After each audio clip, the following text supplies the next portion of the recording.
বিদ্যা শিক্ষা না করিতে আগে করছ বিয়া।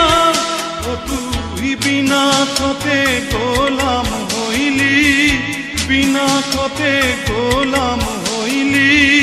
গাইতের টাকা দিয়া রে মাঝি বাইয়া যাও রে, মাঝি বাইয়া যাও রে।